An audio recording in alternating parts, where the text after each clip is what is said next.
టాలీవుడ్లో ప్రస్తుతం 6-7 స్టార్ హీరోలు ఉన్నారు. వారిలో మహేష్ బాబు, ప్రభాస్, జూనియర్ ఎన్టీఆర్, అల్లు అర్జున్ లాంటి నలుగురు అగ్ర హీరోలు ఈ ఏడాది ప్రేక్షకుల ముందుకు వచ్చారు. గుంటూరు కారం, కల్కి, దేవర పార్ట్ 1, పుష్ప 2 వంటి సినిమాలతో థియేటర్లో సందడి చేశారు. ఈ చిత్రాలకు ఆడియన్స్ నుంచి మంచి రెస్పాన్స్ అయితే వచ్చింది. వరల్డ్ వైడ్గా బాక్సాఫీస్ కలెక్షన్ ఆధారంగా వీరిలో సూపర్ స్టార్ ఆఫ్ ది ఇయర్గా నిలిచిన హీరో ఎవరో ఇప్పుడు చూద్దాం. మహేష్ బాబు హీరోగా త్రివిక్రమ్ శ్రీనివాస్ దర్శకత్వంలో తెరకెక్కిన సినిమా గుంటూరు కారం.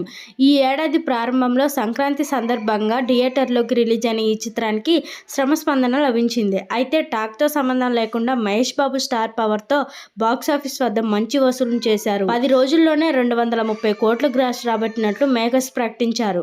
కానీ ఒరిజినల్గా ఫైనల్ రన్లో 172 కోట్ల గ్రాస్ మాత్రమే సాధించినట్లు టాక్ ఉంది. కాకపోతే ఈ సినిమాకి ఓటీలలో అనూహ్య రెస్పాన్స్ వచ్చింది. నెట్ఫ్లిక్స్లో కొన్ని వారాల పాటు గ్లోబల్ ట్రెండింగ్ లిస్ట్లో ఉంది. ప్రభాస్ హీరోగా నాగ్ అశ్విన్ డైరెక్టర్లో రూపొందించిన మూవీ కల్కి. ఇందులో అమితాబ్ బచ్చన్, కమల్ హాసన్, దీపికా పదుకొనె కీలక పాత్రల్లో నటించారు. జూన్ నెలాఖరున ఈ చిత్రం ఏపిక్ బ్లాక్ బస్టర్ గా నిలిచింది. ప్రపంచవ్యాప్తంగా బాక్సాఫీస్ దగ్గర 1000 కోట్లకు పైగా కలెక్షన్ రాబట్టింది. ఇక జూనియర్ ఎన్టీఆర్ నటించిన దేవర పార్ట్ 1 సినిమా సెప్టెంబర్ చివరిలో వచ్చింది. కొరటాల శివ దర్శకత్వం వహించిన ఈ యాక్షన్ డ్రామా ఆడియన్స్ నుంచి మంచి మిక్స్ రెస్పాన్స్ అయితే తెచ్చుకుంది. అయినా సరే తారక్ స్టార్డంతో 500 కోట్ల క్లబ్ లో చేరగలిగింది. ఇప్పుడు లేటెస్ట్ గా అల్లు అర్జున్ హీరోగా నటిస్తున్న పుష్ప 2 ది రూల్ సినిమా థియేటర్లోకి వచ్చేసింది. పుష్ప ది రైస్ సీక్వెల్ గా సుకుమార్ దర్శకత్వంలో తెరకెక్కింది.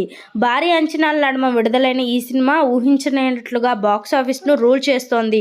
3 రోజులు తిరగకుండానే 500 కోట్లకు పైగా వసూలు కలెక్షన్ చేసింది. అత్యంత వేగంగా ఈ ఫీట్ అందుకున్న ఇండియన్ సినిమాగా చరిత్ర సృష్టించింది. 1000 కోట్ల క్లబ్ దిశగా చేరుకోబోతుంది. ఇలా 2024లో 4 పెద్ద స్టార్ హీరోలు బాక్సాఫీస్ బరిలో దిగారు. వారిలో ప్రభాస్, అల్లు అర్జున్ టాప్ లో ఉన్నారు. కాకపోతే కల్కి విజయంలో డార్లింగ్ తో పాటుగా అమితాబ్ బచ్చన్, కమల్ హాసన్, దీపికా పదుకొనె ఇలా స్టార్స్ కూడా భాగం ఉంది. ఇక ఇప్పుడు పుష్ప 2 సినిమా సక్సెస్ క్రియేట్ మొత్తం సోలోగా బన్నీకే దక్కుతుంది. వరల్డ్ వైడ్ గా రోజువారీ వసూలు చూస్తుంటే RRR కల్కి రికార్డులు బ్రేక్ చేస్తుందని ట్రేడ్ వర్గాలు అంచనాలు వేస్తున్నాయి. ఇక నార్త్ లో ఈ సినిమా సెన్సేషనల్ క్రియేట్ చేస్తోంది. 3 రోజుల్లోనే 265 కోట్లు సాధించింది. బాలీవుడ్ లో సరికొత్త చరిత్ర సృష్టించింది. పుష్ప 2 కేవలం హిందీలోనే 1000 కోట్లు రాబడుతుందనే అభిప్రాయం వ్యక్తం అవుతున్నాయి. కాబట్టి ఇండియన్ సినిమాల్లోనే super star of the year Allu Arjun అనే చెప్పాలి. చూసారు కదా ఫ్రెండ్స్ ఈ రోజు టాపిక్. ఈ వీడియో కనుక మీకు నచ్చినట్లయితే లైక్ చేయండి, షేర్ చేయండి, ఎలా ఉందో కామెంట్ చేయండి. అలాగే మన ఛానల్ మాత్రం సబ్స్క్రైబ్ చేసుకోండి.